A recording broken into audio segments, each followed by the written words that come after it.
तो भाई हम हैं इस वक्त अमौसी एयरपोर्ट के पास। ये देख लीजिए एक प्लेन लैंड हो रहा है यहाँ पर, इंडिगो।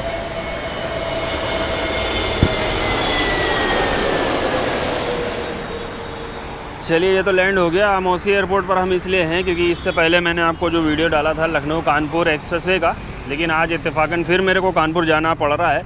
तो आज हम जाएंगे लखनऊ कानपुर हाईवे से, ठीक है। हाईवे पे सफ़र करेंगे और आपको बताएंगे कि इसका टोल कितना कटा है और यहाँ से हमें कानपुर पहुँचने में एग्जैक्ट कितना टाइम लगा है। तो सफ़र हम स्टार्ट कर रहे हैं लखनऊ एयरपोर्ट से। चलिए चलते हैं सीधा कानपुर की तरफ और एग्जैक्ट टाइमिंग आपको बताते हैं।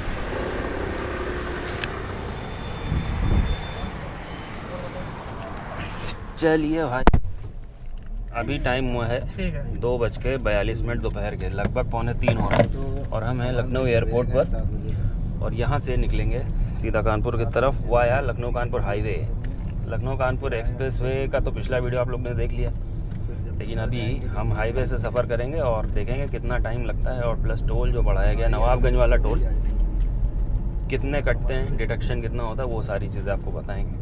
और टाइमिंग मेन मैटर करती है क्योंकि एक्सप्रेसवे तो हम लोग पिछली बार 45 मिनट में पहुंच गए थे। शुरू यहीं से किया था वीडियो और सीधा निकलते गए थे। स्कूटर इंडिया वाला फ्लाईओवर हमारे जस्ट सामने है।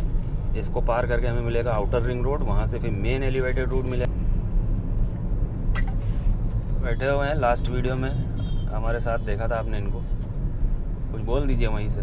कुछ नहीं बोलेंगे, फिर से कमेंट में गालियाँ मारोगे। एक नेताजी आए हैं हमारे कमेंट सेक्शन में आके, बहुत सारी उल्टी सीधी बातें कर रहे हैं। हम चाहते हैं उनका जवाब दे सकते थे, उनका जवाब देने का मन नहीं किया। स्कूटर इंडिया वाला फ्लाईओवर हम लोग चढ़ रहे हैं, यहाँ से ही आपको ये साइन बोर्ड मिलने लग जाएंगे, एलईडी मिलने लग जाएंगी, welcome to Kanpur Lucknow expressway.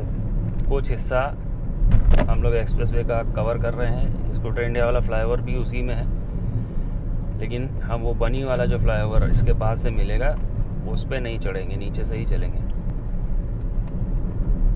ये आउटर रिंग रोड, किसान पथ, इसको हम क्रॉस कर चुके हैं। आप सीधा मेन जो एलिवेटेड रूट है यहाँ से अगर आप चढ़ेंगे एक बार लखनऊ कानपुर एक्सप्रेसवे पर तो आप सीधा बंथरा ही उतर सकते हैं। बंथरा के बाद आपको दूसरा कट मिलेगा अचलगंज पे, यानी उन्नाव के गदनखेड़ा बाईपास जाने के लिए आपको अगर उतरना है, या रायबरेली या लालगंज जाना है तो आपको सेकंड कट मिलने वाला है।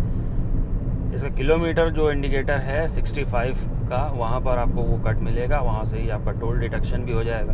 अगर आपने पिछली वीडियो मेरी नहीं देखी है जो एक्सप्रेसवे पे मैंने सफ़र किया था तो मेरे चैनल पे पड़ी है, वहाँ से जाके देख सकते हैं एक्सप्रेसवे का एक्सपीरियंस लेने के लिए।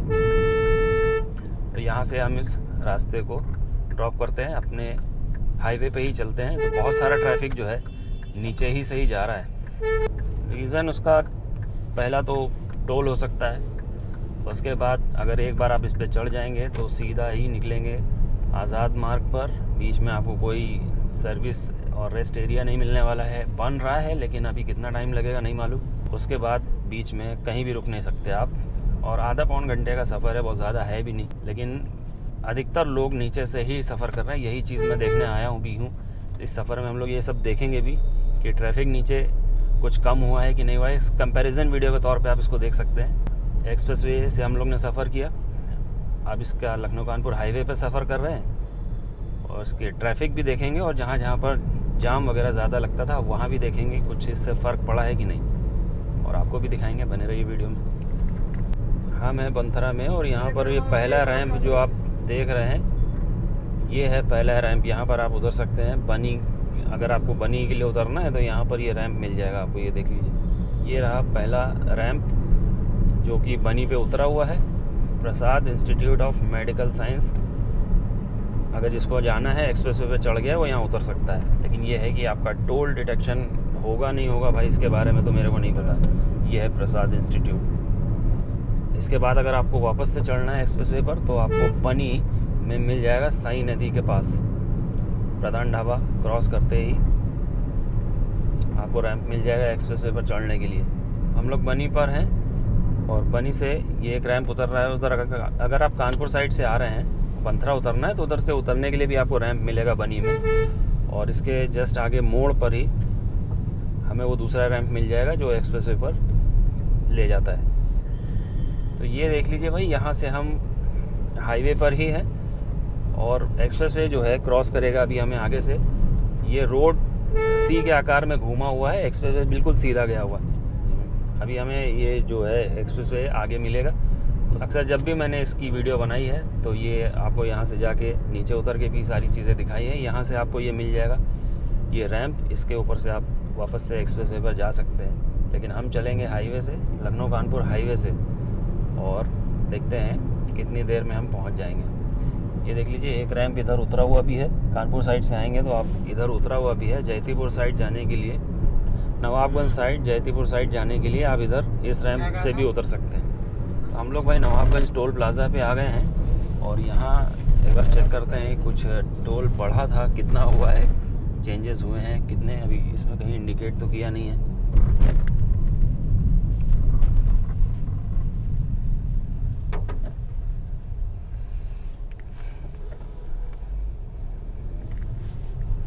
तुरंत कट गया भाई, ये तो सेकंडों का खेल था, हो गया डिटेक्शन।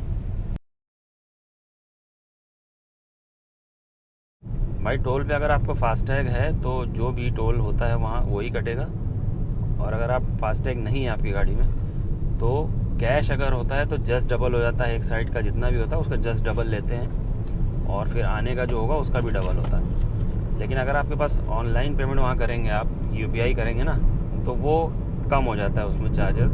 फास्टैग से तो ज़्यादा ही रहेगा लेकिन वो कैश वाले से कम रहेगा। तो कभी भी अगर फास्टैग ना हो तो और आपको टोल पार करना हो तो आप UPI पेमेंट कीजिए उस पर ऑनलाइन, तो उससे थोड़ा सा रेट कम हो जाएगा आपका। टोल पे ज़्यादा भीड़ नहीं थी और रोड पे भी ज़्यादा ट्रैफिक नज़र नहीं आ रहा है। इसका रीज़न क्या है, हो सकता है आज संडे की वजह से ऐसा हो, क्योंकि एक्सप्रेसवे पे भी ज़्यादा भीड़ नहीं दिख रही थी हमको। ये है भाई, यहाँ पर खुल रही है नवाबगंज में चंडीगढ़ यूनिवर्सिटी, खुल भी चुकी है। इसके अंदर एडमिशन वगैरह हुए हैं और स्टूडेंट्स नज़र आते हैं। यहाँ पार्किंग जो है सामने ही पेड़ों के पीछे, उससे आप अंदाज़ा लगा सकते हैं इसके अंदर स्टूडेंट्स हैं। चंडीगढ़ यूनिवर्सिटी। भाई हम लोग पहुंच चुके हैं उन्नाव के सोनिक में, और यहाँ पर कनेक्टिविटी आपको देखने को मिलेगी गंगा एक्सप्रेसवे की। मेरठ से प्रयागराज 594 किलोमीटर की डिस्टेंस कवर होती है इससे।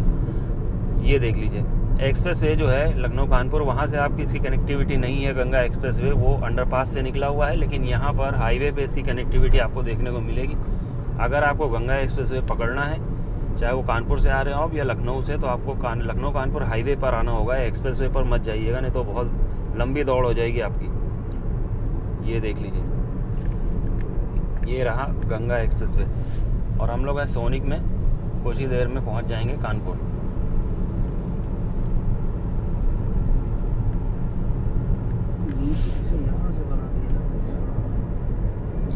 इसकी कनेक्टिविटी जो है लखनऊ कानपुर एक्सप्रेसवे से भी देना चाहिए था, या हो सकता है कि आने वाले वक्त में दिया ही जाएगा। कुछ तो करना पड़ेगा, नहीं तो फिर दिक्कत होगी लोगों को। भाई पहुंच चुके हैं उन्नाव बाईपास।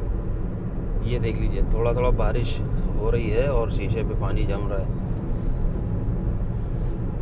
ये रहा उन्नाव बाईपास, और यहाँ से अगर आप इस हाईवे को छोड़ के आगे से राइट जाएंगे ना तो उन्नाव शहर के अंदर चले जाएंगे। इसके बाद हमें मिलने वाला है गदनखेड़ा बाईपास, उसके बाद मिलेगा आज़ाद मार्ग। काफ़ी लंबा ये फ्लाईओवर है क्योंकि यहाँ पर ये एक रेलवे ट्रैक को कवर करता है। इसके ऊपर से ही हम निकल रहे हैं। जो उन्नाव से ऊंचाहार के लिए जो रेल मार्ग है ना, ये उसका हिस्सा भी कवर करता है, इसलिए ये फ्लाईओवर थोड़ा लंबा हो जाता है। सामने ही है रेलवे ट्रैक जो उन्नाव से ऊंचाहार की तरफ जाता है। के आगे हमें मिलेगा गदनखेड़ा बाईपास, तो वहाँ से आज़ाद मार्ग।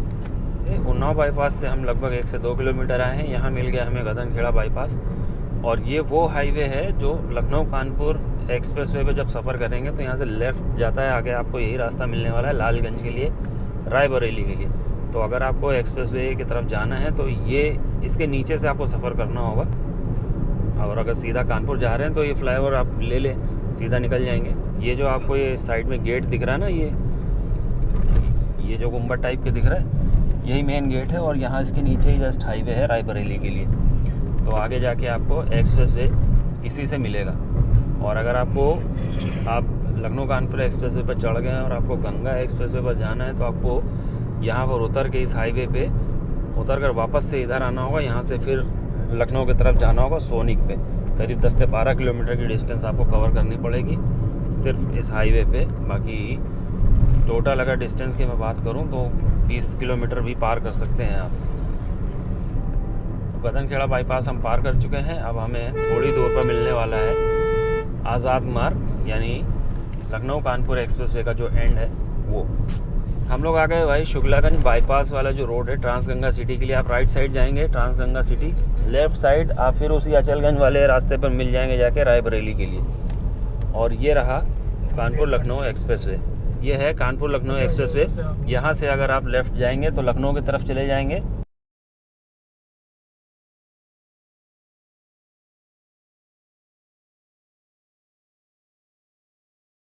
ये देखिए भाई, ये जाजमऊ यानी कानपुर साइड जाने वाली लेन है, लखनऊ साइड से आई है। और उस पार देखिए, अगर आप ट्रांसगंगा सिटी जाएंगे ना तो उस तरफ उतरना होगा आपको। यहाँ पर ये ख़त्म होता है कानपुर लखनऊ एक्सप्रेसवे और इसी के साथ ही यहाँ हमारा भी सफ़र ख़त्म होता है। और एयरपोर्ट से लेकर यहाँ तक हमें पहुँचने में लगा है 3:43 हो रहा है और हम लोग 34 पे चले हुए थे, 2:34 पर। तो लगभग 1-1.25 घंटा लग गया हम लोग को यहाँ तक आने में, जो कि काफ़ी कम टाइम लगा है हाईवे से भी आने में, क्योंकि ट्रैफिक मिला ही नहीं हम लोग को पूरे रास्ते कहीं भी।